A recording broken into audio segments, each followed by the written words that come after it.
পূজ্যপদ শ্রীমৎ স্বামী বিরজানন্দজি মহারাজ বলছেন, আমরাই সংসারটার উপর যেন আমাদের মরণ বাঁচন নির্ভর করছে ভেবে প্রাণপণে নিজেদের স্বার্থ অধিকার রক্ষার জন্যে যত হাঙ্গামা বাধাই, নিজেরাও অশান্তি ভোগ করি, পরেরও ক্ষতি বা সর্বনাশ করতে কুণ্ঠিত হই না।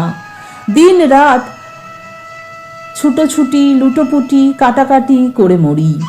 লোকে যেমন বলে আমার মরবারও সময় নেই, এমনই মহামায়ার মায়া। মা বসে বসে খেলা দেখেন ও হাসেন, যেমন বিড়াল ছানা ও কুকুর ছানাগুলো খেলা করে, কামড়াকামড়ি করে, একটু আধটু দাঁতও বসিয়ে দেয়। আমরা খেলাটার উপর অযথা গুরুত্ব আরোপ করি ও নিজেদের তার সঙ্গে এমনই গুলিয়ে জড়িয়ে ফেলি যে মরি বাঁচি জ্ঞান থাকে না। তাতে খেলাটা বেশ জমে বটে। যেমন নট ও নটিরা তাদের ভূমিকার সঙ্গে নিজেকে মিশিয়ে ফেলে, অভিনয় করলে সেটা সত্যিকার বলে মনে হয়, কিন্তু সেটা সাময়িক। বলছেন, সংসার যদি নিরবিচ্ছিন্ন সুখেরই হতো, রোগ শোক দুঃখ অভাব আপদ বিপদ ভয় ভাবনা না থাকতো, তাহলে কে আর ভগবানকে ডাকতে যেত? এসব তিনি দিয়েছেন আমাদের শিক্ষার জন্য, পরীক্ষার জন্যে, যাতে লোকে তাকে ভুলে না থাকে, নিরুপায় হয়ে যাতে তার শরণাপন্ন হয়। তাই সুখে দুঃখে সব অবস্থাতেই তাকে আঁকড়ে ধরে থাকবে, তাকেই তোমার সর্বস্ব জেনে প্রাণ ভরে ভালোবাসবে। তিনিই তোমার একমাত্র গতি, সহায় ও সম্বল জানবে।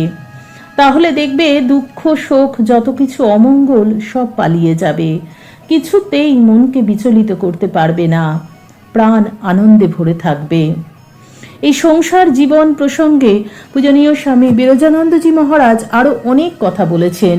কিভাবে আমরা সংসারে থাকব, সংসারের নানান ঝামেলা ঝঞ্ঝাট অশান্তির মধ্যেও নিজেকে কিভাবে শান্ত রাখব, কিভাবে সংসারে শান্তিতে থাকব আমরা, সে কথা বলেছেন তিনি। এই সমস্ত বিষয় বিস্তারিত জানতে গেলে সংসার জীবনে দুঃখে শোকে একটা শ্লোকও তিনি বলেছেন, যে শ্লোকটা সব সময় বলেছেন মনে মনে চিন্তা করতে। যদি কখনো দুঃখ শোক আসে তখন সেই শ্লোকটা বলছেন মনে মনে চিন্তা করবে। তো সেটি কি এবং সংসার জীবন সম্পর্কে তিনি কি বলছেন সেটা তো এইটুকু পরিসরে জানা সম্ভব নয়। তাই আমাদের এই ভিডিও ডেসক্রিপশন বক্সের লিঙ্ক দিয়ে দিলাম, সেই লিঙ্কে ক্লিক করলেই আপনারা জানতে পারবেন এই মহারাজের অসাধারণ কিছু কথা সংসার জীবন প্রসঙ্গে।